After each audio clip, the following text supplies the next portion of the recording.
अच्छा नहीं बच्चों, देखिए हमने अन्य सवाल कर दिए लेबर के, तो बाकी जो रह गए हैं छोटे मोटे से, वो आपने डेली बेस पे करने हैं। एक है स्प्रिंग 2014 में आया था LMN, ये करना है। एक जी लिमिटेड आया था, स्प्रिंग 2013 में आया था। एक जदीद लिमिटेड आया था। जिरकॉन वाला तो कर लिया था ना हमने, टॉय भी कर लिया था। तो बोलो तो सही। जैस्मीन कर लिया था। Argentina, Centaurus, tulip. हाँ ट्यूलिप हो गया सी ना। लो जी बच्चों, आज नन्ना मुन्ना से एक टॉपिक उड़ाते हैं जल्दी जल्दी। पहले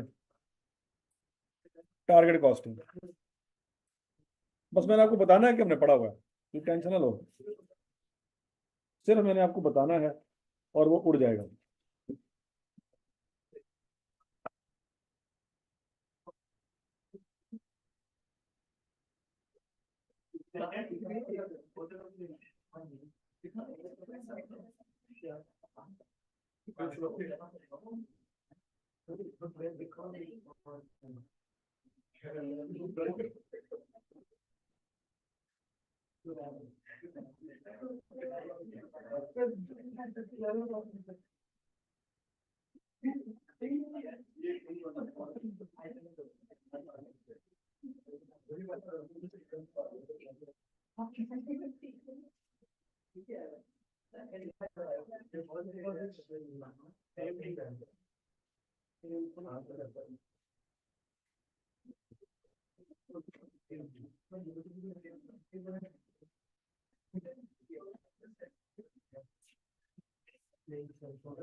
तो जो टारगेट कॉस्टिंग का सिंपल कंसेप्ट ये है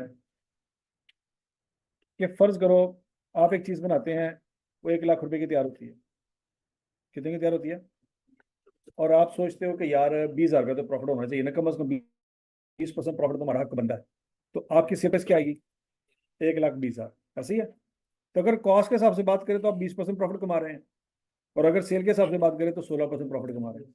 इसको बच्चों मार्कअप कहते हैं, और इसको मार्जिन कहते हैं। याद आ रही है बचपन की बातें? ठीक है। अच्छा, टारगेट कॉस्ट जो होती है ना, वो उल्टा सोचती है। टारगेट कॉस्ट क्या है? उल्टा सोचना आपने क्या, कि भाई एक चीज मार्केट में 1 लाख रुपए की सेल होती है, उससे ज्यादा सेल करेंगे तो कोई नहीं लेगा। यहाँ तक की बात सुन लगी। और हमने अपना प्रॉफिट क्या रखना है? 20। तो इसका मतलब है वो चीज हमने कितने रुपयों में तैयार करनी है? हमारी कॉस्ट 80,000 से ऊपर नहीं जानी चाहिए। अगर हमारी कॉस्ट 80,000 से ऊपर चली गई तो हमारा प्रॉफिट मार्जिन मारा जाएगा।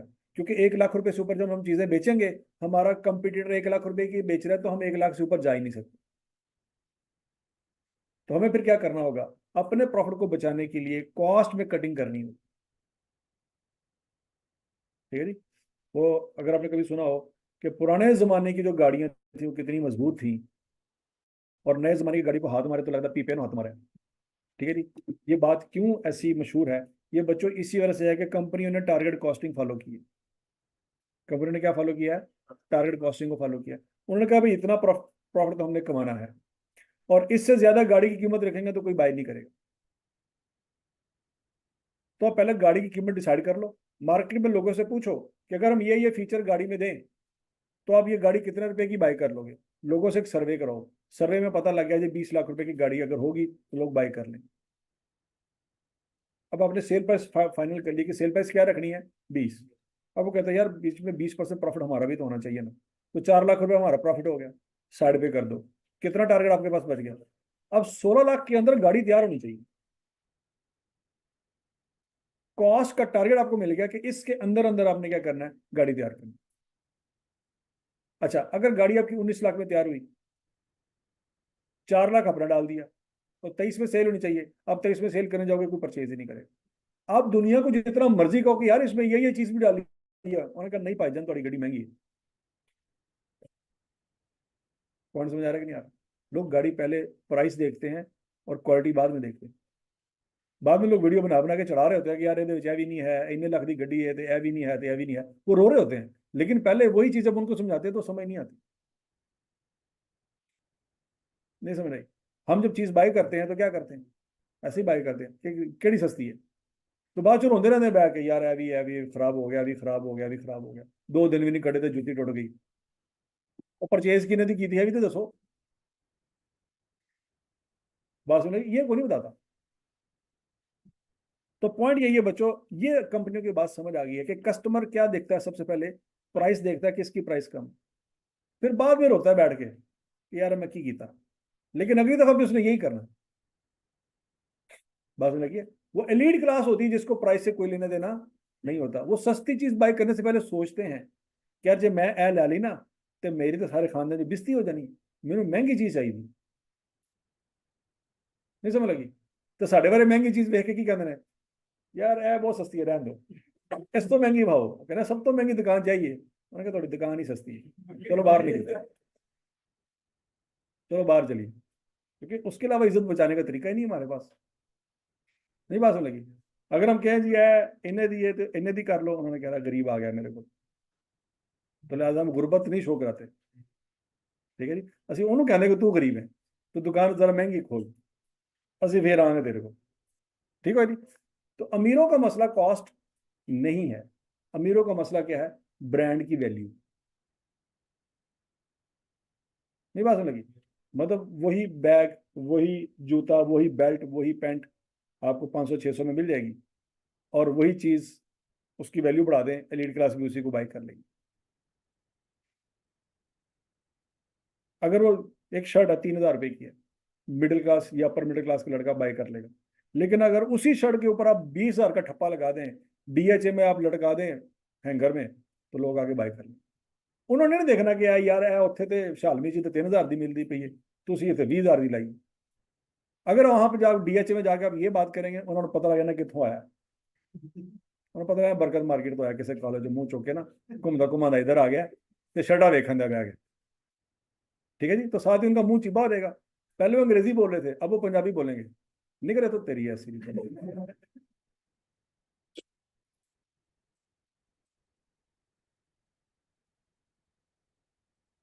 तो समझ आ गई थी?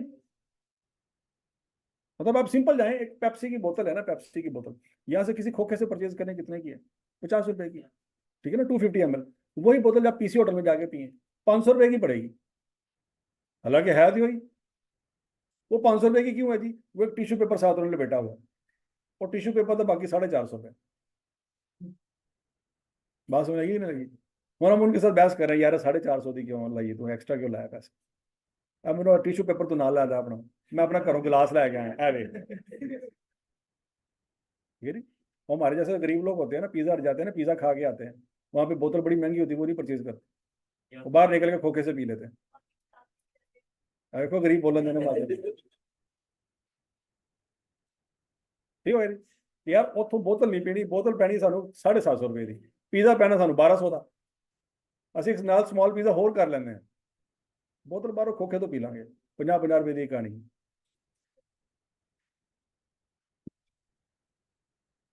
तो उन्होंने पिज्जा आप लोगों के लिए नहीं ना खोला, उन्होंने पिज्जा गरीबों के लिए नहीं खोला। ठीक है जी? उन्होंने उन लोगों के लिए खोला जिनको कोई फर्क नहीं पड़ता। ठीक है जी? तो मैन्युफैक्चरिंग इंडस्ट्रीज का कंसेप्ट समझ आ गया बच्चों? Step number 1, a product is developed that is perceived to be needed by the customer and therefore will attract adequate sales volume। हम एक सोचते हैं कि यार एक ऐसा प्रोडक्ट बनाएं जो प्रोडक्ट मार्केट में सेल हो जाए। पहले हम उसके बारे में आइडिया सोचते हैं, क्या क्या चीज बनाई जाए जो लोग बाय कर लें। यहाँ तक की बात सुन लगी? अच्छा जी, अगला पॉइंट। फॉर एग्जाम्पल उसने दिया जो new design of A car with certain specification, कि यार कार ऐसी होनी चाहिए, ऐसी होनी चाहिए, वगैरह वगैरह। ओके, डिजाइन तैयार कर लिया। अब अगला point, A target selling price is then set based on the customer's perceived value of the product. This will therefore be a market based price. हम उसके ऊपर एक सर्वे कराएंगे, लोगों को बताएंगे कि जनाब हम ये कार बनाने जा रहे हैं, उसके ये फीचर होंगे, बताएं अगर ये कार इतने रुपए की हो तो आप बाय कर लेंगे। लोगों को कहेंगे ये फॉर्म फिल करो, लोग फॉर्म फिल करके हमें जमा कराएंगे, हमें आइडिया हो जाएगा कि 90% लोग कह रहे हैं कि हाँ अगर इसकी कीमत 20 लाख रुपए हुई तो हम बाय कर लें। 10% लोग कह रहे हैं कि नहीं जी ये 15 लाख दी होनी चाहिए, कोई तो कह रहे हैं 500 रुपये दी होनी चाहिए। ऐसे फारग लोगों को साइड पे करो, 90% लोगों को देखो ये क्या कह रहे हैं। ठीक है जी। तो 10 लाख रुपए जी आपने क्या सेट कर लिया जी, टारगेट प्राइस। अब उस टारगेट प्राइस के अंदर अपना प्रॉफिट मार्जिन साइड पे कर दो। अपना क्या सोचा हुआ है, 2 लाख रुपया, 2 लाख रुपए साइड कर दो। इसका मतलब क्या है, वो गाड़ी कितने में तैयार नहीं चाहिए। अब 8 लाख रुपया आपका टारगेट है। अब आप अपनी कैलकुलेशन करेंगे कि एग्जिस्टिंग मटेरियल कितना पड़ा हुआ है, एग्जिस्टिंग लेबर कितना है, एग्जिस्टिंग ओवरहेड कितने हैं, सारे डाल डुल के देखेंगे। अगर तो आपको वो कॉस्ट पड़ती है 8.5 लाख रुपया, तो आपने सोचना है वो तरीका जिससे 50,000 रुपया कम हो सके। इसका हरगिज मतलब ये नहीं है कि आप 10,50,000 की सेल प्राइस सेट कर देंगे। अगर आपने 10,50,000 की सेल प्राइस सेट की, किसी ने गाड़ी नहीं लेनी। अब आपने गाड़ी की कीमत 10 लाख की रखनी है, और अब आपने वो जुगाड़ सोचना है जिससे आपकी कॉस्ट क्या हो जाए, 850 से कम होकर 8 लाख पे आ जाए। अब उसका हरगिज मतलब ये नहीं है कि आप प्लास्टिक की कार बना दें सारी, कि जिवें जून जुलाई के महीने आन तो कार थोड़ी पिघली होए। वो बात समझ आ रही कि नहीं आ रही। तो ये भी नहीं करना आपने। आपने करना क्या है, आपने क्या कहते हैं कि जहां जहां से आप लोहा कम कर सकते हैं, जहां जहां से आपकी चीजें एक्स्ट्रा जो लगी हुई हैं वो कम कर सकते हैं, तो वो आप कम करें, लेकिन क्वालिटी कंप्रोमाइज ना हो। क्वालिटी कंप्रोमाइज ना हो मतलब है नहीं कि 120 की गड्डी स्पीड तक कार चलाई, इंजन आगे रह गया तक गड्डी पीछे रह गई। ठीक है जी, तो ये भी नहीं होना चाहिए। क्वालिटी पे कंप्रोमाइज नहीं होना चाहिए। ठीक है जी। तो आप देखते हैं जनाब के वो एक ही कंपनी के दो गाड़ियां हैं, वो उसमें पैकेज होते हैं जी, गैस पैकेज है, एक आर पैकेज है, पता नहीं कौन सा पैकेज है, एक फुली जो है वो क्या कहते हैं तमाम उसमें ऑप्शन उसने दे दी हुई है आपको, तो 2-3 लाख रुपए का फर्क होता है। ठीक हो गया जी। तो आप क्या कर सकते हैं, उसमें डिफरेंसेस क्रिएट कर सकते हैं कि जनाब इसके जो विंडो है ये ऑटोमेटिक है या मैनुअल है, स्टेयरिंग जो है वो पावर्ड है या दूसरे वाला है मैनुअल है, वगैरह वगैरह। ठीक है जी। तो ये आप क्या कर सकते हैं, ऑप्शन के साथ ग्रेडिंग कर सकते हैं, 2 लाख रुपए फर्क है, 3 लाख रुपए फर्क है, 4 लाख रुपए फर्क। तो आपने अच्छा, अब ये कॉस्ट गैप को कम करने का तरीका क्या है बच्चों। एक तो ये है कि आप मटेरियल देखें कि कोई चीपर क्वालिटी का मटेरियल मिल सकता है। अगर आपका सप्लायर है पिछले 15 सालों से आपका अच्छा उसके साथ रिश्ता है, आप उससे बात करें कि यार हमें मटेरियल सस्ता दो, मटेरियल की कॉस्ट में कमी करने की कोशिश करेंगे हम। ठीक हो गया। अगर वो मटेरियल सस्ता नहीं दे रहा तो हम कहेंगे कोई अल्टरनेटिव सप्लायर देख लो। अगर अल्टरनेटिव सप्लायर मिल रहा है जो सस्ता मटेरियल दे रहा है तो हम इसको खैर बात कह के उससे बात कर लेंगे। यहाँ तक की बात सुन लगी। फिर लेबर देखेंगे, लेबर सस्ती पड़ सकती है, या लर्निंग कर्व का इफेक्ट आ सकता है जिसकी वजह से फ्यूचर में जाके नंबर ऑफ लेबर आर कम लगेंगे, उसकी वजह से हमें बचत हो जाएगी। या अच्छा, जब लेबर आर आपके कम लगेंगे तो फिर आप क्या करेंगे, फिर आपकी डेफिनेटली बिजली भी कम यूज होगी, फिक्स ओवरहेड को कम करने की कोशिश करेंगे, वगैरह वगैरह। यहाँ तक की बात सुन लगी। अपनी कॉस्ट को कट करने की कोशिश करेंगे। यहाँ तक की बात सुन लगी बच्चों। ये सिंपल कंसेप्ट है लर्निंग उसका, टारगेट कॉस्टिंग का। इसमें कोई नई बात नहीं है, एक दो सवाल कर लेते हैं ताकि हमें ये चीज़ें क्लियर हो जाए।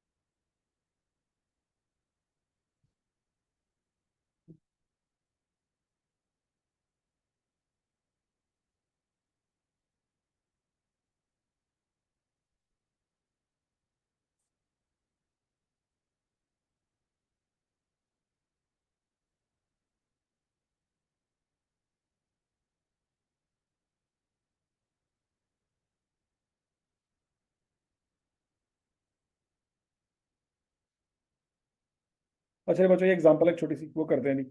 ए company has designed a new product NP8। कौन सा प्रोडक्ट बनाया जी, NP8। It currently estimates that in the current market the product could be sold for 70 per unit. कितने रुपए का सेल हो सकता है? 70 से ऊपर नहीं जा सकता, जो मर्जी कर लो। अब आप देखो ना, कोका कोला और पेप्सी दोनों की प्राइसेस हमेशा क्या होंगी? सेम होगी। कोई कंपनी दूसरी कंपनी से ऊपर अपनी प्राइस कभी भी नहीं लेके जाएगी। अगर प्राइस कम करनी हो तो दोनों एक दूसरे को फोन करेंगे कि भाईजान ऐसी प्राइस कम करना है, उसे भी कर। इनका आपस में एक एमओयू साइन हुआ पड़ा, हालांकि कंपटीशन के खिलाफ है, लेकिन उन्होंने किया हुआ। बात सुनाइए। जब मर्जी आपका दिल करे आप उठा के देख लें डाटा की हिस्ट्री में कि इनकी प्राइसेस हमेशा क्या होती हैं? सेम होती है। शायद शायद आपको याद हो, एक रमजान था, उस रमजान में बड़ी एक ऐड चली थी पेप्सी की। क्या तुम्हें पता है पेप्सी 5 रुपए की सस्ती होगी? क्या आपने सुना है, ये ऐड सुनी है? ठीक है जी। तो पेप्सी 5 रुपए की सस्ती हो गई है। ये 2016-17 का रमजान था मेरा ख्याल। ठीक है जी। वो ऐड बड़ी चली थी, और आखिरी दफा ऐसा हुआ था कि जब पेप्सी की प्राइस कोका कोला की प्राइस से डिफरेंट थी। ठीक है जी। उस एड की बदौलत पेप्सी ने अच्छा खासा कारोबार किया। ठीक है जी। कोका कोला की बहुत सेल कम हो गई थी, पेप्सी की सेल ऊपर चली गई थी। लेकिन उसके बाद उन दोनों ने आपस में तय किया, क्या देखो आपस में लड़ते रहेंगे तो गोरमे कोला बीच में आके मार्केट शेयर उठा के ले जाएगा। तो आपस में लड़ना की फायदा? तू भी यहूदी तो मैं भी यहूदी, ये सारे मुसलमान, तीनों लूटो जिन्हें लूट सकते। तो क्या करो, प्राइस अपनी क्या कर लो, सेट कर लो। अल्लाह अल्लाह तो खैर से। ठीक है जी। बरल 70 में समझ आई बात। एक gross profit margin of at least 30% on selling price, कितना मार्जिन रखा हुआ हमने? अब मुझे आपने समझाना है कि कॉस्ट कितनी होनी चाहिए, जल्दी करो।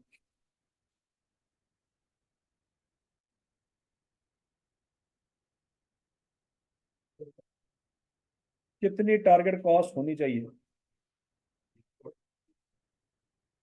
है? ये क्या पहना हुआ? दादी अमर बनाएगी, नानी अमर? चलो, मतलब किसी की दादी ने बनाई है। हाँ जी। 49 would be required to cover administration and marketing overhead and to make an acceptable level of profit। ठीक है जी। तो बच्चों आपकी टारगेट कॉस्ट क्या होनी चाहिए? 49 में आपकी चीज तैयार हो जानी चाहिए। A cost estimation study has produced the following estimate of production cost for NP8। अब हमने देखना यह है कि हम जो खर्चा करने जा रहे हैं वो कितना खर्चा हो सकता है। अब दिमाग में यही हमारे क्या होना चाहिए, 49 की तैयार होनी चाहिए। अब जरा सुने। डायरेक्ट मटेरियल M1 9 रुपए लगेगा 1 यूनिट को बनाने में। Direct material M2, each unit of NP8 will require 3 metre of material M2। कितने मीटर कपड़ा चाहिए थी? 3 metre. But there will be a loss in production of 10% of material use. अच्छा, ये जो 3 मीटर का कपड़ा है ये आउटपुट के अंदर होना चाहिए या इनपुट के अंदर 3 मीटर लेना चाहिए? पढ़ो जरा, अंग्रेजी से क्या लग रहा है?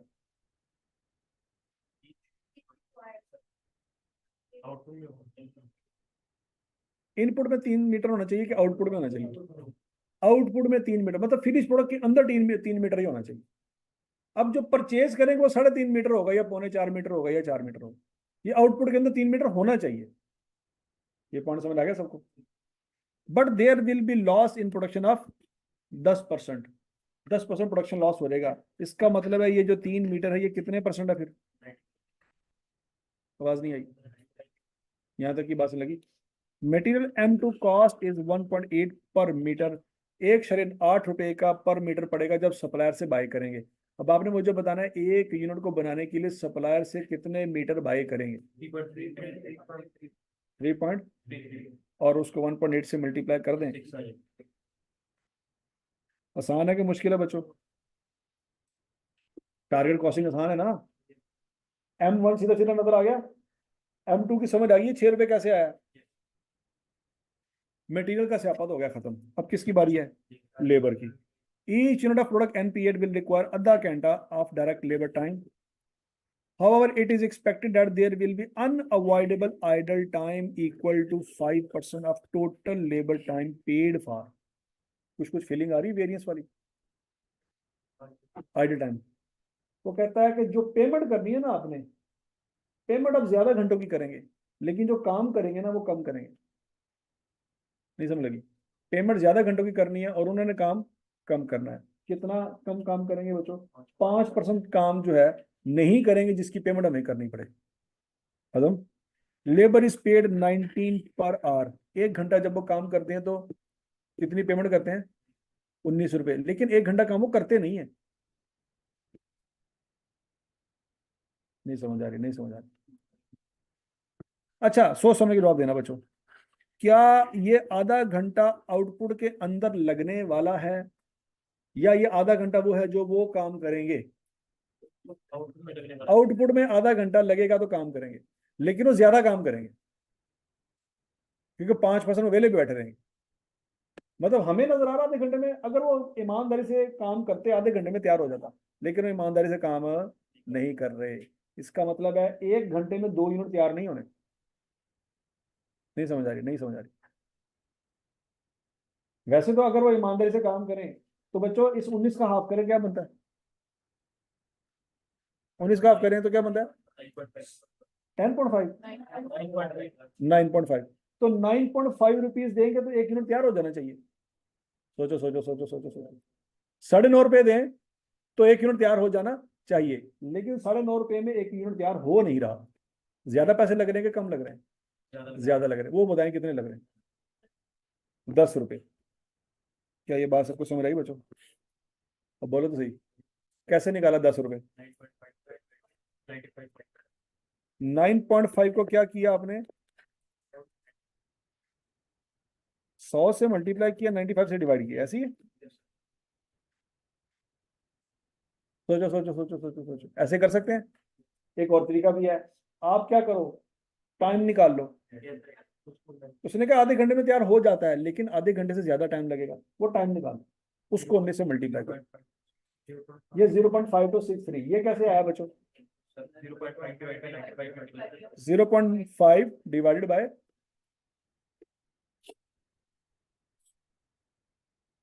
ये जरा देख लो बच्चों कि जो वर्क होना चाहिए आधा घंटा, आइडल टाइम कितने परसेंट है?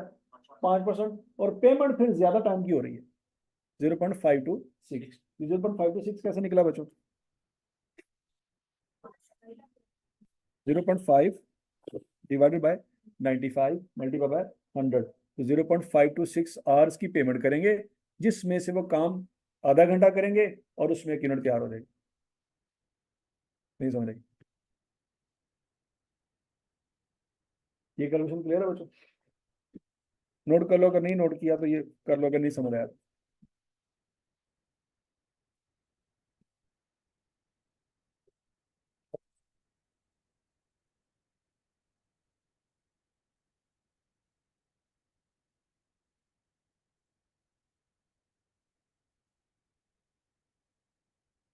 अच्छा, 100% किसको रखा और 95% किसको रखा, ये कैसे पता लगा? ये 5% किसका लेना है? 5% टाइम पेड का लेना है। तो इसका मतलब है टाइम पेड फिर खुद क्या होगा? 100%। ये 5%, तो टाइम वर्क फिर कितना होगा? 95%। अब समझ आइए 95 कैसे आया?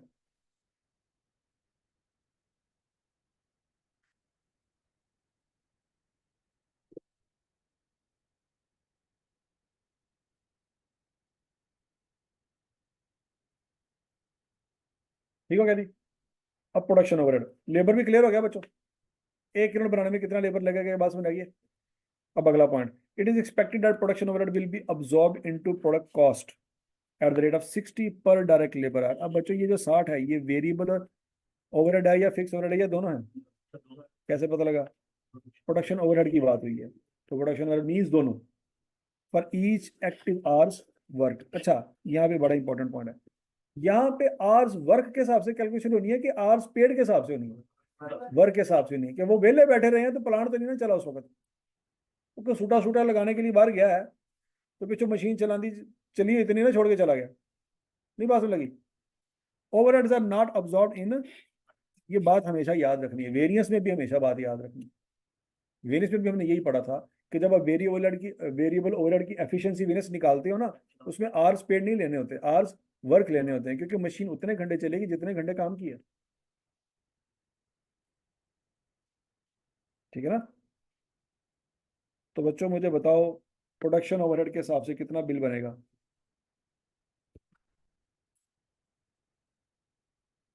कितना बनेगा जी? प्रोडक्शन ओवरहेड बच्चों 0.5 से मल्टीप्लाई होंगे, वो 0.5263 से मल्टीप्लाई नहीं होंगे। तो 30 रुपये बच्चों ओवरहेड का खर्चा बन गया। तो कितने रुपए में आपका यूनिट तैयार हुआ? कितने का हुआ? होना कितने का चाहिए था? 49 का। तो कॉस्ट गैप आपको नजर आ रहा है बीच में, 6 रुपए का। समझ लगी बात? अब उसने मांगा क्या था बच्चों? एक्सपेक्टेड कॉस्ट कितनी होनी चाहिए? 49, सॉरी 50, जो हो सकती है 55। टारगेट कॉस्ट कितनी होनी चाहिए? 49। कॉस्ट गैप कितना है? 6। ये तीनों आंसर निकालिए। नहीं समझ रहे?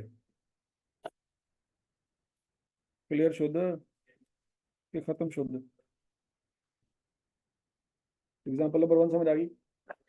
पहले एग्जाम्पल हमेशा समझ आ ही जाती है, दूसरी तीसरी चौथी से जाके सी फॉलो हो जाते हैं। अच्छा जी, अभी तो बच्चों पहले सवाल में हमने सिर्फ कॉस्ट गैप निकाला है। अब इस कॉस्ट गैप को रिड्यूस करने के तरीके भी हैं, जैसे मैंने आपको स्टोरी सुना दी हुई सारी। क्या? कि कोई मटेरियल ऐसा है जो एलिमिनेट हो सके, जैसे कि बिरयानी की देह में चिकन कम कर दो, चावल ज्यादा कर दो, बच्चों की पता लगना है। नहीं समझ आ रही? बच्चे तो क्लास पढ़न आए ने, इन्होंने तो बस चावल चाहिए ने, भावें ज्यादा होन, भावें बोटी, भावें अद्धी हो, भावें। ठीक है जी। Cut down on packing material. अच्छा, मतलब एग्जांपल क्या है जी? पैकिंग मटेरियल कम कर दो। पैकिंग मटेरियल क्या करो? कम कर दो।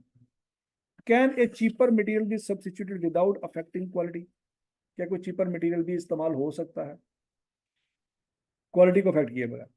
Can labour saving be made without compromising quality, for example by using lower skill worker? मतलब एक काम है, ठीक है जी, तो अगर तो उसके लिए किसी स्किल की जरूरत नहीं है, ठीक हो गया, तो आप ऐसा करो कि स्किल लेबर को फायर कर दो और उसकी जगह क्या करो? अनस्किल लेबर को ले आओ, उनको कोई दूसरी काम करना। नहीं बात समझ? क्लियर है? कोई ऐसा काम आइडेंटिफाई कर लो कि यार स्किल्ड हो अनस्किल्ड हो, काम हो जाएगा, कोई मसला नहीं, उसमें कोई स्किल की जरूरत नहीं। मतलब पेंटिंग करनी है तो उसके लिए स्किल बंदे चाहिए, उसके लिए स्किल बंदा चाहिए। नहीं बात सुनेगी? लेकिन अगर आपने क्लास में मतलब प्रोजेक्टर चलाना है, तो अनस्किल बंदे को भी सिखा सकते हैं कि यार आप भाईजान आप बटन दबाना है, अथवा बटन दबाना तो चल रहे हैं। उसके लिए हमें हाईली स्किल्ड बंदे की जरूरत है।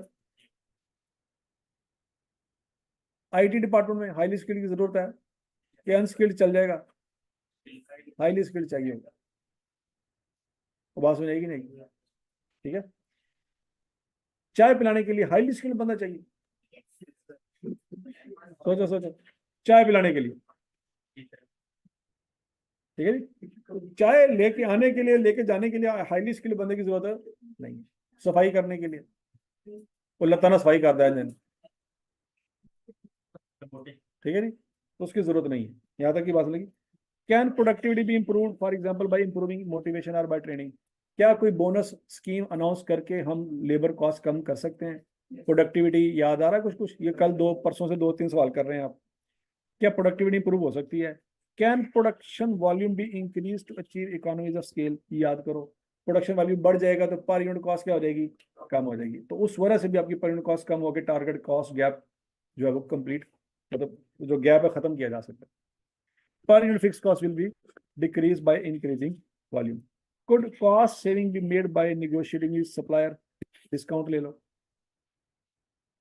Can part assembled components be bought in to save on assembly time?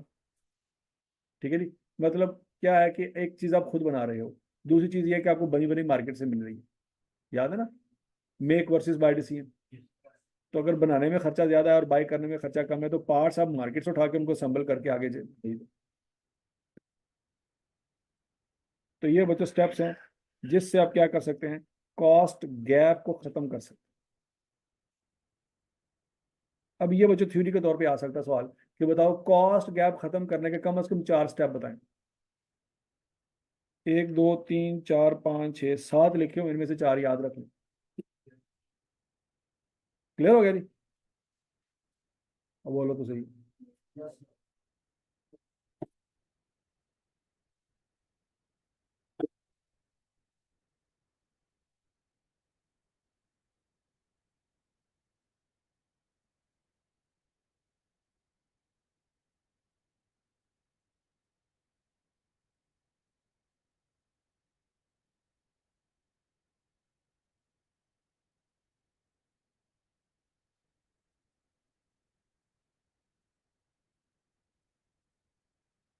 यार ये देखो, ये टेक हाईटेक वाला सवाल होना चाहिए, टारगेट कॉस्टिंग में है कि नहीं है?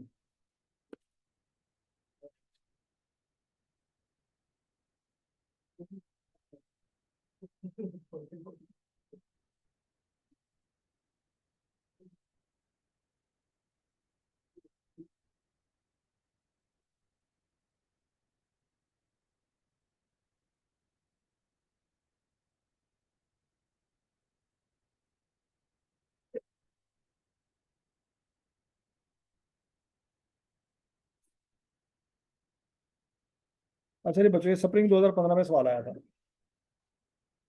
भाई हौसला हौसला, 2015 में सवाल आया था बच्चों, ये क्वेश्चन नंबर 6 है। 16 नंबर का सवाल आया था। कितने नंबर का आया था जी? 16 नंबर का सवाल आया। पढ़ते हैं इस सवाल को जरा ध्यान से। Hitech limited assembles and sells various components of heavy construction equipment. HL is working on a proposal of assembling a new component EXV99। एक नया कंपोनेंट बनाने जा रहे हैं।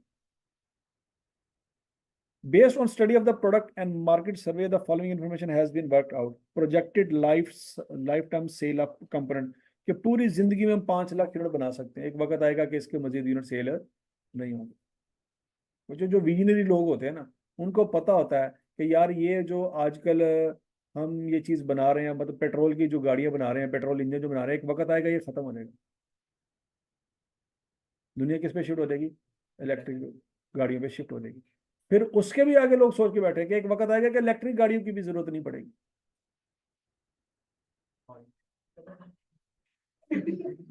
नहीं बात लगी? ठीक हो गया? तो ये कौन से लोग होते हैं जो फ्यूचर का प्लान करके बैठे हो? मतलब अगर सिंपल सी बात है, एप्पल के मालिक ने सोचा ना होता कि यार मोबाइल ऐसा भी हो सकता है जिसमें बटन ना हो। जब मोबाइल बटन वाले आ रहे थे, नोकिया पीक पे था उस वक्त। नोकिया होता था, और सैमसंग होता था, और सोनी एरिक्सन होता था। याद है नाम? सोनी एरिक्सन, मोटरोला भी था। ठीक है जी?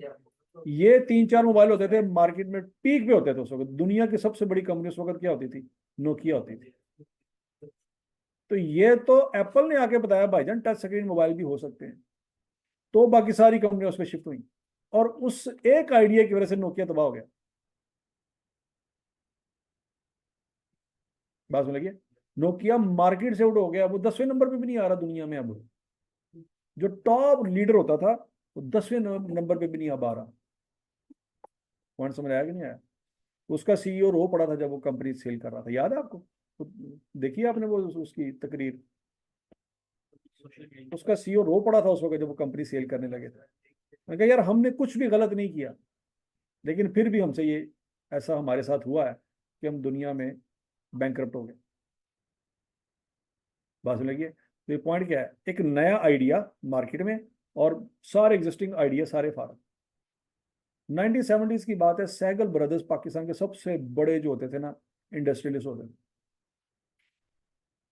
1970s के जमाने में।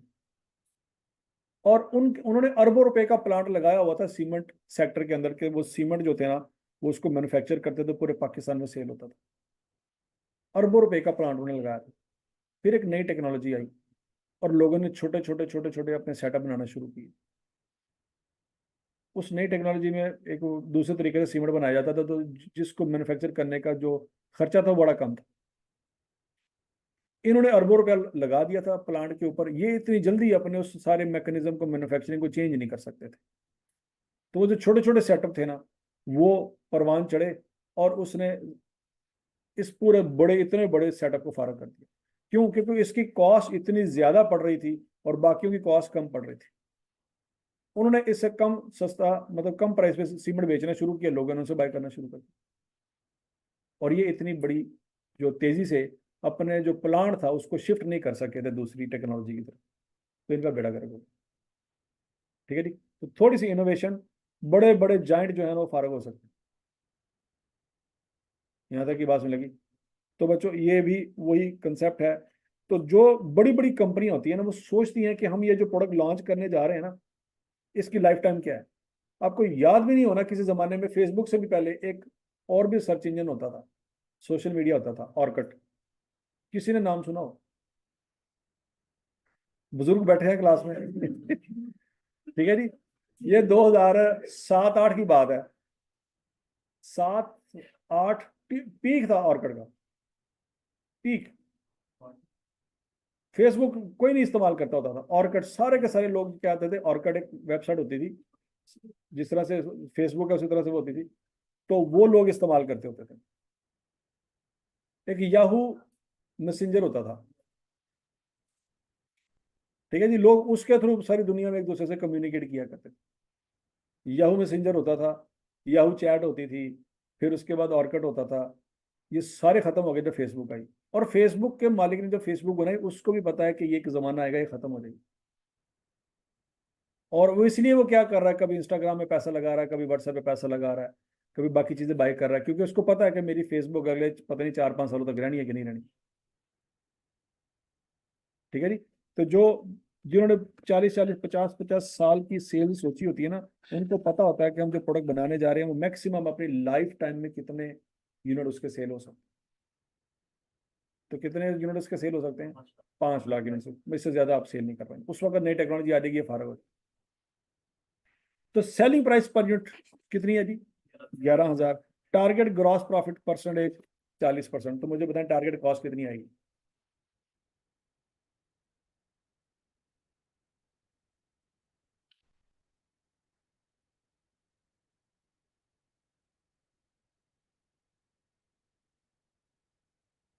है नहीं?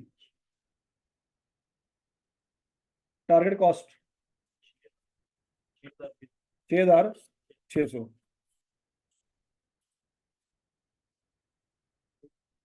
ये बात में लगी थी। टारगेट कॉस्ट क्या है जी? 6,600। क्लियर हो गया जी? कैसे पता लगा ये 40% किसका लेना है?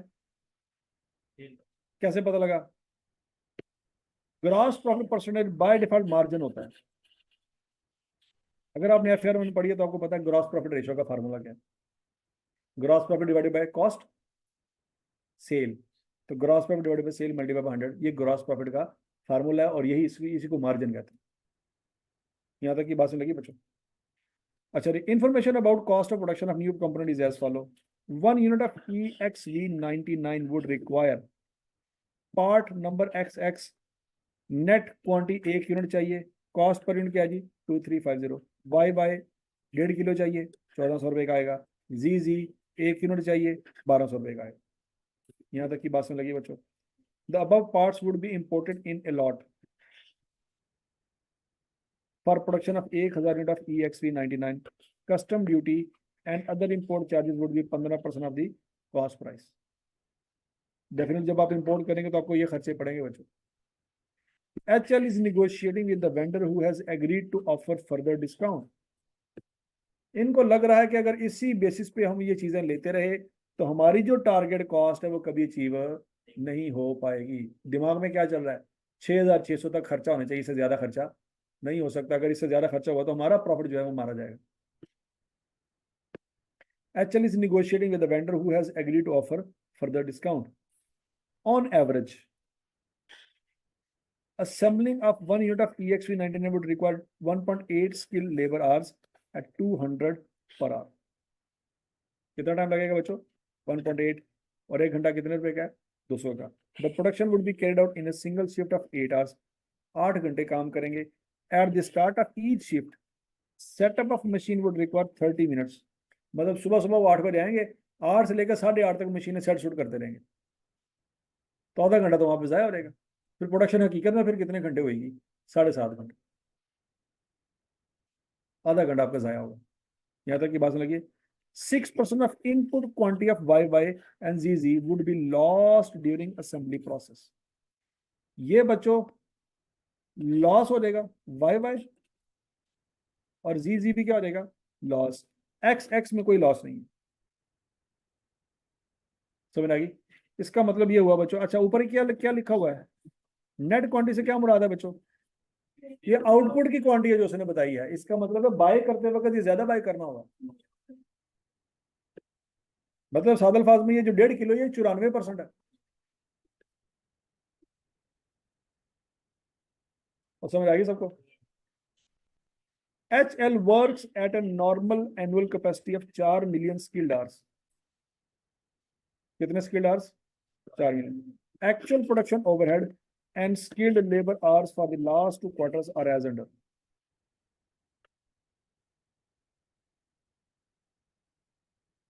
ठीक हो गया जी?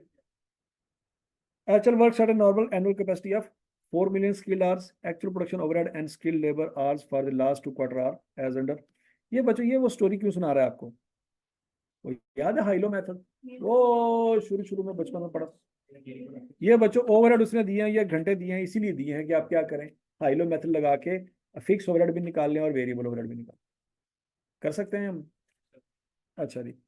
A special machine that would be used exclusively for the production of EXV99 would be purchased at a cost of 1.5 million.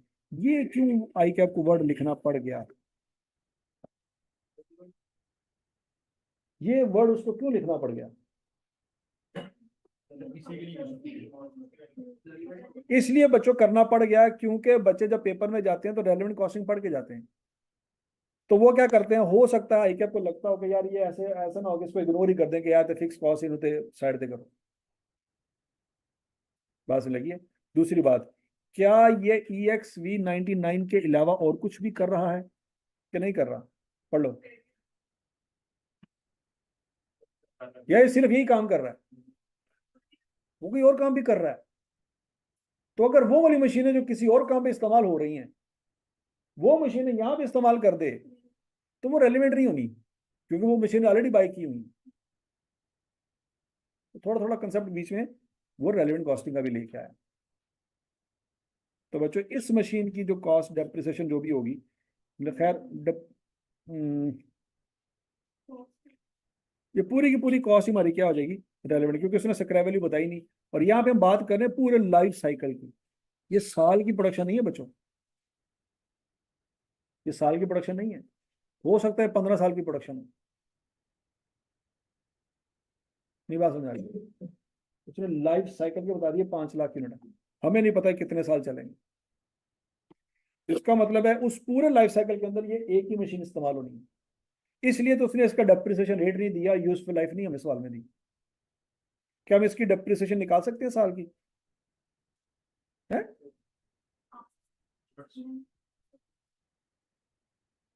उसने हमें नहीं बताया। तो इसको फिर हम क्या करेंगे? ईयर तो उसने बताया नहीं लाइफ कितनी है इसकी, नहीं बताई, तो फिर क्या करेंगे? इसको 5 लाख पे डिवाइड कर देंगे तो क्या निकल आएगा? पर यूनिट निकल आएगा। क्योंकि इस मशीन से 5 लाख यूनिट बनने हैं। अब वो 5 लाख यूनिट अगर 15 साल तक चलेंगे तो ये भी 15 साल तक चलेंगे। यहाँ तक की बात नहीं लगी कि नहीं लगी? हमें नहीं पता वो जो लाइफ साइकिल है उस प्रोडक्ट का कितने साल चलेगा। समझ लगी? आपने प्रोडक्ट का नाम सुना होगा डेंटोनिक, सुना? वो पाउडर होता था जो दांतों को मार देते थे, अब गायब हो गया है। माशाल्लाह, कितने खेते केड़े केड़े लाहौर की मार्केट च घूमी हुई है माशाल्लाह अल्हम्दुलिल्लाह। ठीक है जी। तो किसी जमाने में ऐड आती होती थी, अब तो उसकी ऐड आना भी बंद हो गई है। ऐसी है ना? क्या मतलब है, एक वक्त होता है एक चीज का, उस वक्त में वो चीज सेल होती है, उसके बाद वो सेल नहीं होती। या तो लोगों को अकल आ जाती है या फिर उस चीज की जरूरत नहीं रहती। ठीक है ना? तो जिस बंदे ने चीज बनाई होती है उसको भी पता है कि यार मैं जो चीज बना रहा हूं ना, ये कितने साल तक लोगों को बेवकूफ बना सकती है। जब लोगों को अकल आ जाएगी इसकी सेल बंद हो जाएगी। ठीक है?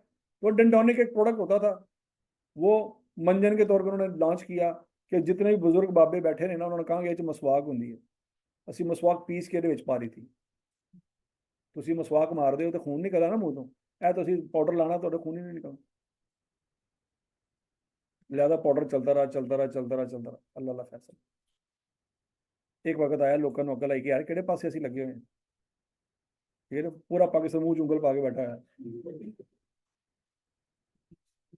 जब लोगों को अकल आई, लोग सोफिस्टिकेटेड हुए, उनको पता लगा यार ब्रश अच्छी चीज होती है, तो लोग ब्रश पे शिफ्ट हुए, फिर टूथपेस्ट आई और वो फौत हो गया। बात समझ लगी? बर्गर कभी फौत नहीं हो सकता, क्योंकि बर्गर जनरेशन मौजूद है, वो मरेगी तो बर्गर फौत होंगे। ठीक है जी।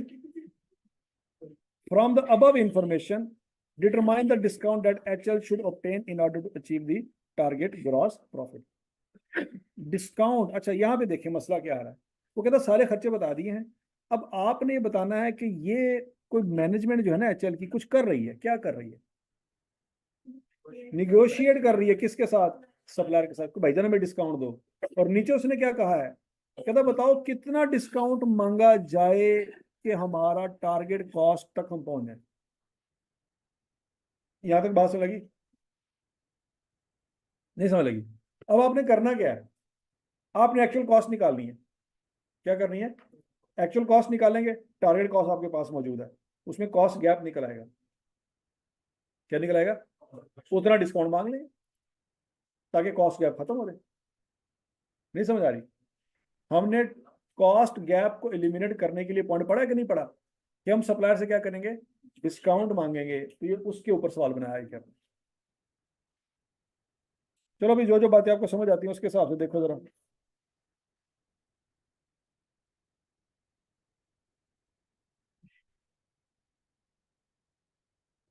आप एक्चुअल कॉस्ट निकाले, बाकी बात में डिस्कस करते हैं।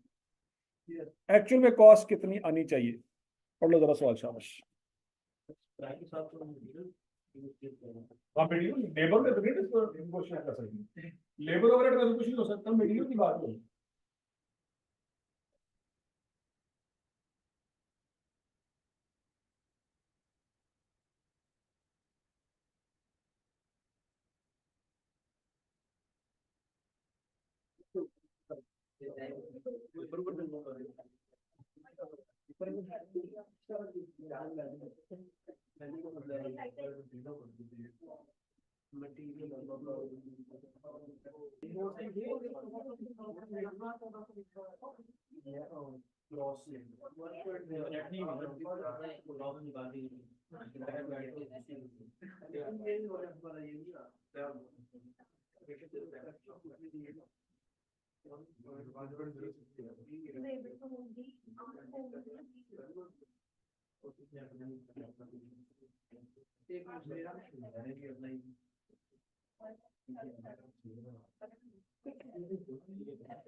कितना मटेरियल ले रहे हैं और कितना लेना चाहिए?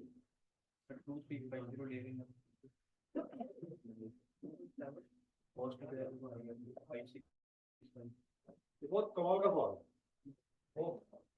ये आपकी सोच से भी ज्यादा इसमें ऐसा पॉइंट निकलेगा, ये तो सोच नहीं सकते। ये डेप्रिसिएशन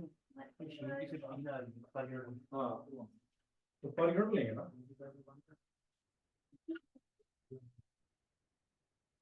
कॉस्ट भी निकल रहा है 5। हाँ जी, वो भी नहीं पूरी थोड़ी तो यार।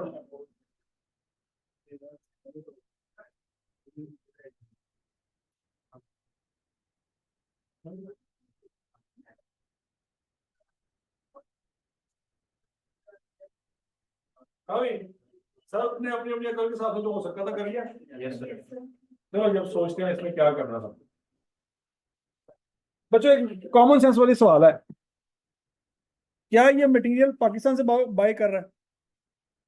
ये बाहर से बाय कर रहा है। तो जब आप सप्लायर से डिस्काउंट मांगेंगे तो इनवॉइस वैल्यू कम होगी, कम होगी ना। जब उसे डिस्काउंट मांगेंगे वो कीमत कम कर देगा, तो वो जो रसीद आपको देगा वो रसीद के ऊपर पैसे कम लिखे होंगे। वही रसीद जब आप इंपोर्ट वालों को दिखाएंगे तो वो उसके ऊपर टैक्स भी कम लगाएंगे, तो आपकी कॉस्ट तो 6600 से फिर नीचे चली जाएगी। अगर आप उतना ही डिस्काउंट मांगेंगे जितना कॉस्ट गैप है, नहीं समझ आ रही, कितना कॉस्ट गैप निकला आपका? 565 रुपये। अगर आप 565 का डिस्काउंट मांगेंगे और वो कम भी कर देगा 565, आपको रसीद बना के देगा, वो रसीद आप आगे दिखाएंगे इंपोर्ट वालों को, तो जब उसके ऊपर टैक्स लगाएंगे तो टैक्स उतना ही लगेगा जितना पहले लग रहा था, टैक्स कम लगेगा। तो फिर कॉस्ट गैप तो 565 से भी नीचे चला गया ना। तो वो टैक्स का क्या करना है वो तो सोचना पड़ेगा ना फिर बैठ के, कि टैक्स की वजह से अब क्या मसला आएगा। अब आपने उतना डिस्काउंट, इसका मतलब एग्जैक्ट 500% डिस्काउंट नहीं मांगना आपने ऐसा डिस्काउंट मांगना है कि टैक्स लगने के बाद आंसर जीरो। नहीं समझे, नहीं समझे, क्योंकि अगर आपने उतना ही डिस्काउंट मांगा जितना कॉस्ट गैप है तो फिर टैक्स की वजह से मसला फिर आ जाएगा। आप तो 6600 से भी नीचे चले जाएंगे, रहना 6600 तक है, उससे नीचे नहीं जाना। इसका मतलब 535 डिस्काउंट मांगना है, ज्यादा मांगना है कि कम मांगना है? कम मांगना है, ताकि बाकी का जो डिफरेंस है वो टैक्स की वजह से पड़ जाए। ठीक है जी, वो बेसिकली इस सवाल में मेन पॉइंट वो है। अब जरा गौर से देखिएगा बच्चों, एग्जिस्टिंग सिनेरियो में 2350 रुपए का आपको पड़ेगा एक्स एक्स, ऐसे ही है। 2100 रुपए का आपको क्या पड़ेगा वाई वाई, और 1200 रुपए का आपको क्या पड़ेगा जी जी, ऐसे ही है। 5650 रुपए का बच्चों आपको, अभी अभी देखते हैं, अभी देखते हैं। 5650 रुपए का आपको क्या पड़ेगा टोटल बिल, वो आपको क्या बना के देगा इनवॉइस। वो इनवॉइस आप दिखाएंगे कस्टम वालों को, इनवॉइस इंपोर्ट कर रहे हैं ना, वो इनवॉइस आपने पकड़ी, किसको दिखाई आपने? कस्टम वाले कितना उस पर टैक्स लगा रहे हैं, किस पे? 15% किसका लेना है? जो आपको रसीद मिली होगी सप्लायर की तरफ से। तो बच्चों उस पर आपने 15% देना है, तो 847.5 रुपये आपको क्या पड़ेंगे, टैक्स पड़ेगा। तो आपको इस वक्त जो कॉस्ट पड़ रही है वो कितनी पड़ रही है? 6497.5 पड़ रही है। यहाँ तक की बात में लगी। अब फिर लेबर पड़ा बच्चों, लेबर। हाँ, अभी अभी एक मिनट करते हैं डिस्कस, टेंशन ना, टेंशन ना। लेबर 1.92 पड़ा, लेबर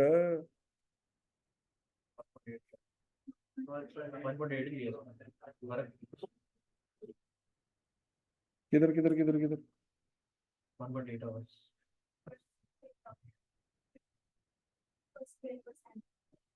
आधा घंटा जाया नहीं हुआ था।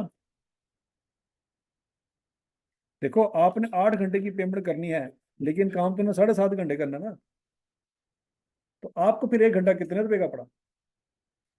या सादल फाज में 1 यूनिट फिर 1.8 घंटे में नहीं बन रहा, उसमें आधा घंटा जो जाया वो भी तो शामिल करो। नहीं समझ आई, नहीं समझ आई।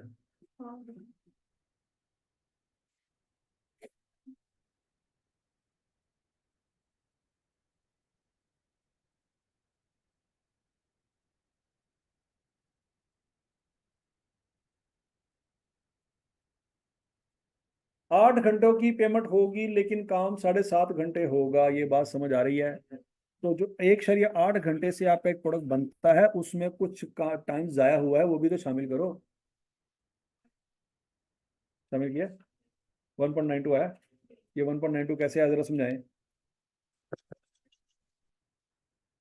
1.8 डिवाइडेड बाय 7.5 मल्टीप्लाइड बाय 8.0 करके देखो। 1.9.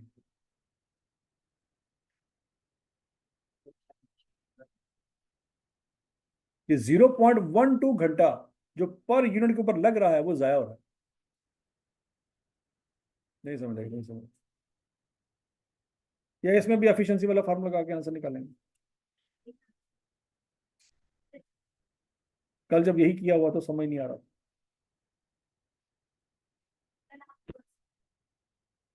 कल परसों वाली रीजन थी, आज कल वाली रीजन नहीं है। सही है। अच्छा जी, बहरहाल वेरिएबल ओवरहेड। अब बिजली का बिल का ताल्लुक बच्चों याद रखना, जब वो आधा घंटा मशीन सेट कर रहे हैं तो बिजली इतनी चल रही होगी ना, तो बिजली का बिल तो 7.5 घंटे के हिसाब से आएगा ना। नहीं समझ लगी? तो बिजली के बिल के ऊपर वही घंटे लेंगे जो एक यूनिट को बनाने में लगते हैं, 1.8। यहाँ पे 1.92 नहीं आएंगे। नहीं समझ लगी? और फिक्स ओवरहेड भी बच्चों 1.8 के हिसाब से ही कैलकुलेट करें। सर ये ओवरहेड एब्जॉर्प्शन रेट सर 10.7 आ रहा है। 10.7 आ रहा। फिर फिक्स ओवरहेड्स को नॉर्मल कैपेसिटी से डिवाइड करेंगे। फिक्स्ड ओवरहेड्स ये एनुअल कैपेसिटी है, एनुअल। और ये खर्चे क्या है? क्वार्टरली। हाँ जी, हाँ जी, हाँ जी, हाँ जी, हाँ जी, हाँ जी, हाँ जी, सब पढ़े जानेंगे, सब पढ़े जानेंगे। हैं? ये साल के उसने बताए आज, और ये क्वार्टरली खर्चे हैं। तो इसको बच्चों क्या करो, 4 पे डिवाइड करके क्वार्टरली घंटे निकाल लो। क्वार्टरली घंटे कितने बनते हैं? 1 मिलियन बनते हैं। 1 मिलियन से डिवाइड करना।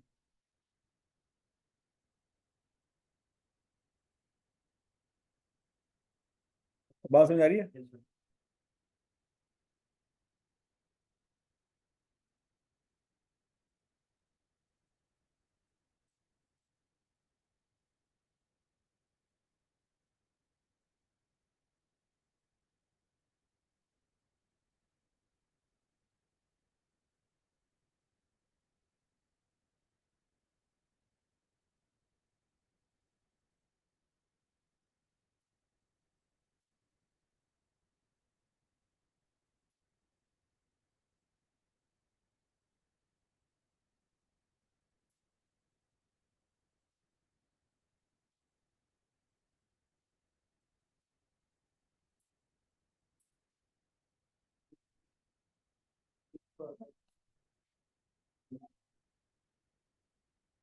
अच्छा जी,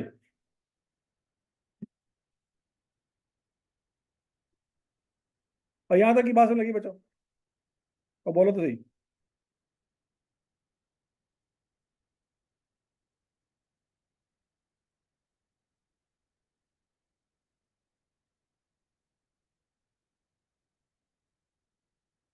क्लियर है? हम्म, समझ आ गया? 1.92 निकाल लिया बच्चों आपने, तो फिक्स और बच्चों कितना आ गया? 42.8। ये कैसे आया? ये बात समझाइए, कैसे आया? ठीक है जी। अब अगला सवाल है जी आपका इनपुट लॉस। ये मसला आपका इनपुट लॉस का। अच्छा, ये जरा देखें, 24 रुपये पर आर, ये समझ आती है? और 42.8 रुपये पर आर। अब समझ आया 42.8 कहाँ से आया? नोट कर ले, शाबाश, हाई लो मेथड।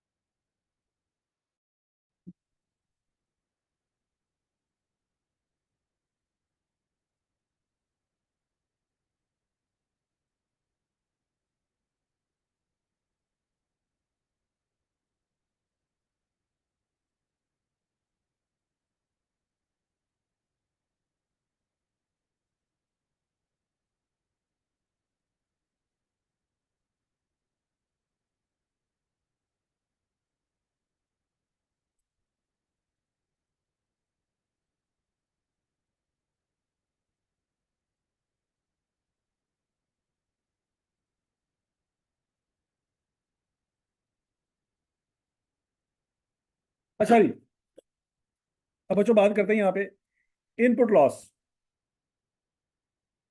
2100 का वाईवाई लगना था और 1200 का जीजी लगना था, ऐसी है। 3300 का टोटल खर्चा और 15% लॉस है। नहीं सॉरी, 15% लॉस नहीं है, 6% लॉस है। 3300 का तो वो प्रोडक्ट है जो बनेगा आपका किस में जाके, आउटपुट में जाके, ऐसी है। लेकिन उसको बाय करते वक्त ये 2350 का बाय करेंगे बच्चों, ये तो 2350 का ही बाय करेंगे, ऐसी है। लेकिन इसको कैसे कैलकुलेट करेंगे जी? 1400 इंटू 1.5957। चेक कर लो, चेक कर लो।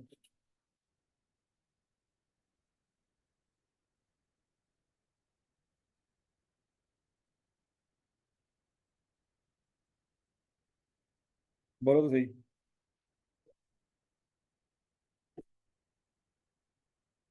इसका सीधा सीधा तरीका क्या है बच्चों? अब 1.5 को 94 पे डिवाइड करें और 100 से मल्टीप्लाई करें, तो 2234 आ जाएगा, 2350 आ जाएगा, 1277 आ जाएगा, टोटल खर्चा 5861 आ जाएगा। उसमें कस्टम ड्यूटी 879 की शामिल करेंगे, तो 6740 पर यूनिट आपका टोटल बिल बनेगा सिर्फ मटीरियल का। ऐसे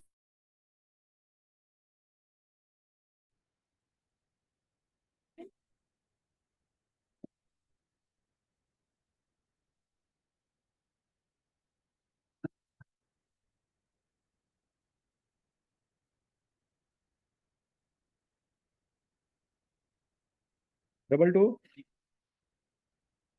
थ्री फोर, और ये भी ऐसे ही होगा। 1 2 खर्चा टोटल कितना रहेगा?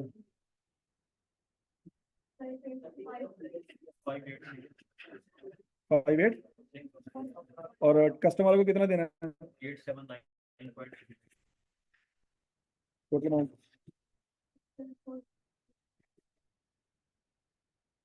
6740। और यहाँ तक की बात सबको समझ आ गई बच्चों? तो 6740 शामिल किया आपने, तो labour, variable overhead, fix overhead और डेप्रिसिएशन शामिल करके टोटल निकालने के आता है 507.24 जमा करें जरा।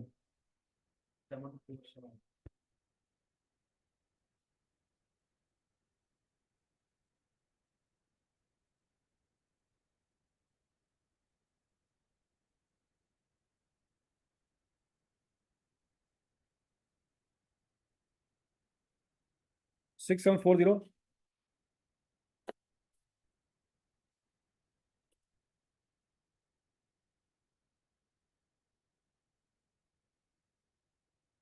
हाँ भाई, उसमें 507.24 शामिल करें। टोटल क्या आ जाएगा जी? 7247 एग्जैक्ट 0.24। ठीक है जी, यहाँ तक की बात समझ लगी बच्चों? 7247.24। तो 7247 आपकी कॉस्ट आ रही है इस वक्त, ऐसी है। मैंने पहले इनपुट लॉस नीचे शामिल किया हुआ था, तो शायद आपको समझ नहीं आना था। तो आप लोगों ने अगर इस तरह से कैलकुलेट किया कि ऊपर शामिल कर दिया तो ठीक है, ऊपर शामिल कर देते। मैंने पहले इनपुट लॉस अलग से नीचे शामिल किया, वो आपको समझ नहीं आ रहा था, आपको इस तरह ही समझ आ रहा था। ठीक है, तो ये मैं मिटा देता हूँ यहाँ से, नहीं समझ आई? क्लियर है? इनपुट लॉस मैंने नीचे माइनस किया था, अब मैंने वो मिटा दिया क्योंकि मैंने ऊपर ही शामिल कर दिया। तो बच्चों टोटल कॉस्ट हमारी कितनी आती है? 7247। ओके, तो हमारी टारगेट कॉस्ट क्या थी? 6600। तो कॉस्ट गैप हमारा आ रहा है बच्चों 647 का। आपका कितना है? 647 ही आ गया, ठीक है। अप्रोक्सीमेटली 647 का गैप आ गया, सही है। अब बच्चों, अब जरा कॉमन सेंस यूज करो। ये 647 का गैप आना चाहिए सप्लायर से डिस्काउंट मांगने के बाद और टैक्स पे करने के बाद। तो ये 647 का गैप बेसिकली आपका 115% है। कैसे बोला? सप्लायर को आपने 100% पे करना है और टैक्स वालों को आपने 15% पे करना है। तो अब आपने 647 का सप्लायर से डिस्काउंट नहीं मांगा, नहीं समझ लगी? जब अब सप्लायर की कीमत कम होगी तो टैक्स की कीमत भी क्या हो जाएगी? कम हो जाएगी। तो ये 647 बेसिकली 115% है। इसमें से 100% निकालना है क्योंकि जो सप्लायर से आपने डिस्काउंट मांगा। तो भाई जो सप्लायर से फिर आप डिस्काउंट कैसे मांगेंगे? 647 आपका 115% है, उसको 115 पे डिवाइड करके 100 से मल्टीप्लाई करें, आंसर क्या निकलेगा? 562.5 निकलेगा। नहीं समझ आई? नहीं समझ आई? 562.5 का जब आप उससे डिस्काउंट मांगेंगे, सोच समय के जवाब देना। 562.5 का जब आप उससे डिस्काउंट मांगेंगे तो बच्चों फिर आपको बाकी 15% डिस्काउंट कहां से मिल जाएगा? टैक्स वालों से। तो जब दोनों मिलाएंगे तो आपका टोटल डिस्काउंट कितना हो जाएगा? 647, और आपकी कॉस्ट 7247 से नीचे गिर के 6600 पे आ जाएगी। ये है बेसिकली पॉइंट। नहीं समझ? नहीं समझ? सबको समझ आ गया?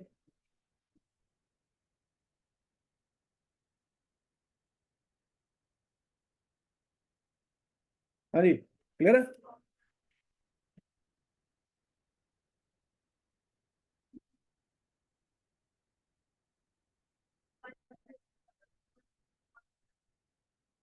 अब बच्चों जरा इसको साबित करते हैं। इसको क्या करते हैं? साबित करते हैं। साबित कैसे करते हैं? इस वक्त तो हमें इनवॉइस बना के दे रहा था 5867 की। कितनी इनवॉइस बना के दे रहा था? 5867 की। हमने उससे कितना डिस्काउंट मांगना है? 562.6 का डिस्काउंट मांगना है। तो 5867 वो पुरानी इनवॉइस वैल्यू बना के दे रहा था। हम उसे कहेंगे भाईजान हमें 562.6 रुपए का डिस्काउंट दो। तो जब 562.6 रुपए का डिस्काउंट देगा तो मुझे बताएं हमारी नई इनवॉइस कितनी आएगी? 5304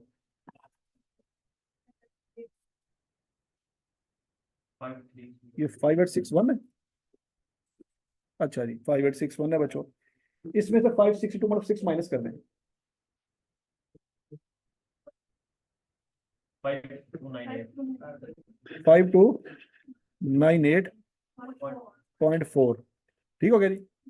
अब नई इनवॉइस में 5298.4 की बना के देगा। समझ आ गई? अब ये इनवॉइस हम किसको दिखाएंगे? टैक्स वालों को। वो इस पे 15% लगाएंगे। 15% निकालो जरा।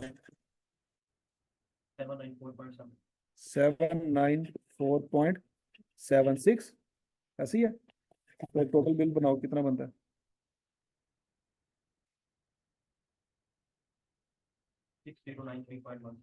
6093.1 6093.16। तो बच्चों इन दोनों में फर्क चेक करो, 647 भी आता। Yes, sir. 647. ठीक है जी। तो वो डिस्काउंट जो 647 का हमारा आ जाएगा। ये जो मैंने किया है सिर्फ आपको समझाने के लिए किया है, मतलब पेपर में आपको करने की जरूरत नहीं है। ठीक है?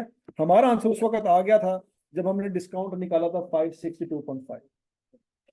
लेकिन 90% बच्चों ने क्या डिस्काउंट निकाला होगा वाला?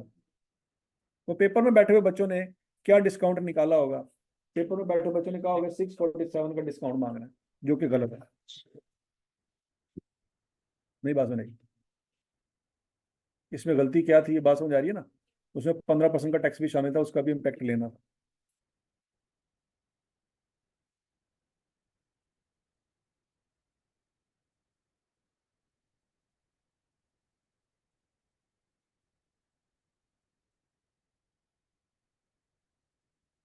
है यार, बार बार ये नेट की तार क्यों उतर जाती है? कौन खरीदा है तार?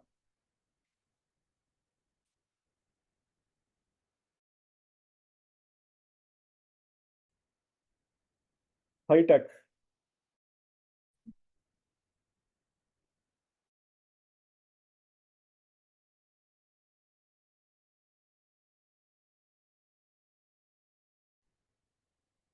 उसके बाद थोड़ी सी रग्बी खेलते हैं बच्चों। रग्बी का पता है?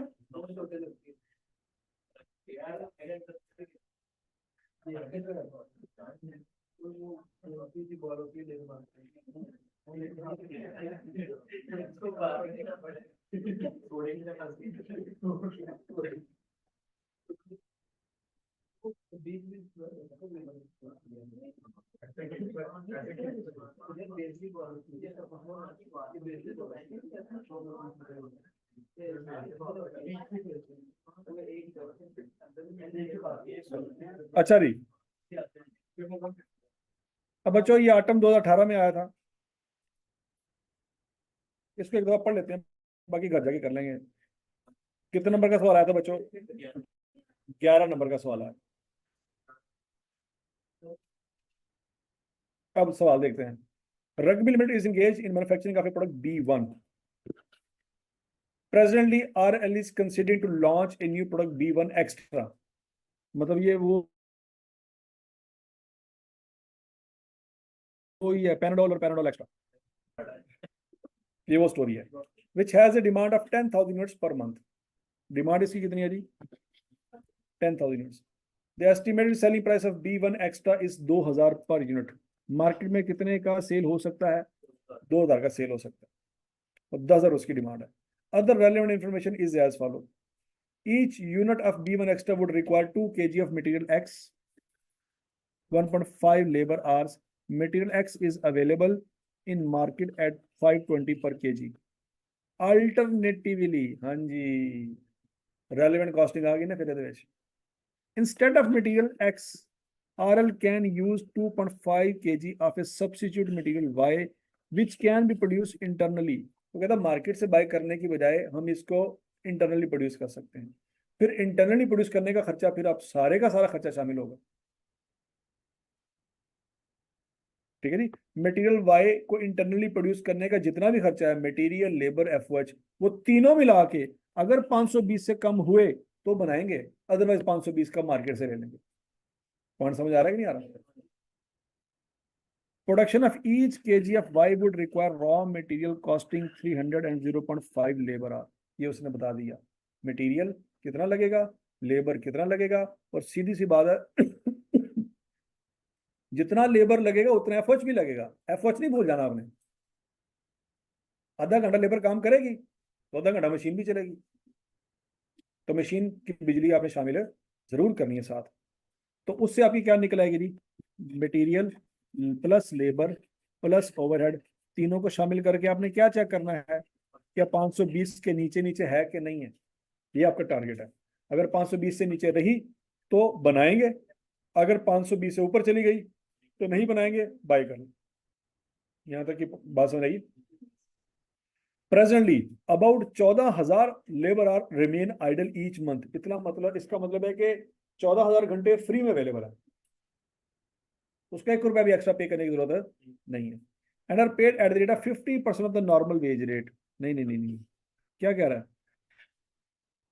कि अगर वो वेले बैठे रहे तो सारे पैसे दे रहे हैं उनको? नहीं, 50% दे रहे हैं। तो जब उनसे काम करने को कहेंगे तो 50% देंगे? नहीं, फिर 100% देंगे। तो रेलिवेंट कॉस्ट फिर कितनी है? बाकी की 50%। नहीं बात समझी? वो वेले बैठे रहे 50% तो ले रहे हैं, लेकिन जब हम उनको काम कहेंगे भाई जाना काम करो, तो फिर तो वो काम कर रहे हैं, फिर वो 50% नहीं लेंगे, फिर वो 100% लेंगे। तो इसका मतलब है जो ऊपर वाला 50% पे कर रहे हैं इस प्रोजेक्ट की वजह से, वो रेलिवेंट कॉस्ट हो। ठीक हो गया जी? 250 per hour and such payment are charge to admin expenses. मतलब फिलहाल तो वेले बैठे हुए हैं, तो वो किसको हम चार्ज किए जा रहे हैं? एडमिन एक्सपेंसेस को। Any shortfall in required labour are can be met through overtime at the rate of 40% above the normal wage rate. वो बता रहा है भाईजान मार्केट से नया लेबर नहीं मिल सकता आपको, मार्केट से नया लेबर, क्योंकि हम तो ऑप्शन देखते हैं ना कि क्या इसी से ओवर टाइम करवा लें या मार्केट से ले आए। वो कहता है मार्केट वाली तो ऑप्शन ही कोई नहीं है, ऑप्शन ही आपके पास एक है, वो क्या है? इन्हीं से ओवर टाइम करवाना पड़ेगा, मार्केट वाली तो ऑप्शन नहीं है। अगर मार्केट वाली ऑप्शन होती तो फिर हम दोनों को कंपेयर करते हैं, किसको? ओवर टाइम को और मार्केट वाली लेबर से। अगर मार्केट वाली में सस्ती पड़ती लेबर उसको ले लेते, लेकिन उसने मार्केट वाली ऑप्शन ही दफन कर दी। कौन समझ आ गया? A record of last 4 months show the following factory overhead, variable and fixed at different levels of direct labor hours. हाँ जी, हाई लो मेथड लगा लेंगे बच्चों। Calculate the expected relevant cost per unit of B1 extra and determine the cost gap if any if RL requires a margin of 30%। बच्चों इस वक्त कितने का बेचने का सोच रहे हैं? 2000 का। मार्जिन कितना कमाना चाहते हैं? तो बच्चों टारगेट कॉस्ट हमारी क्या हो जाएगी? 1400 हो जाएगी। तो हमारी एक्चुअल जो कॉस्ट है वो 1400 से ऊपर नहीं होनी चाहिए। अगर वो है तो वो फिर कॉस्ट गैप निकल आएगा। और उसने यही कहा है कि आपने क्या करना है, वो कॉस्ट निकालनी है, और अगर कोई कॉस्ट गैप है तो वो निकालना। आसान है मुश्किल है? बच्चों सारी बातें घिसी पिटी हैं, ठीक हो गया जी, सारी बातें हमने पढ़ी हुई हैं, ऐसी कोई भी बात नहीं है जो हमने ना पढ़ी हो सकता है सवाल? तो बोलो तो सही। ये सवाल हो सकता है बच्चों, आटम 2018 में सवाल आया था, रग्बी लिमिट। कर लोगे? चलो जी, आज के लिए इतना ही काफी है। कल इंशाल्लाह इससे आगे कंटिन्यू करते हैं।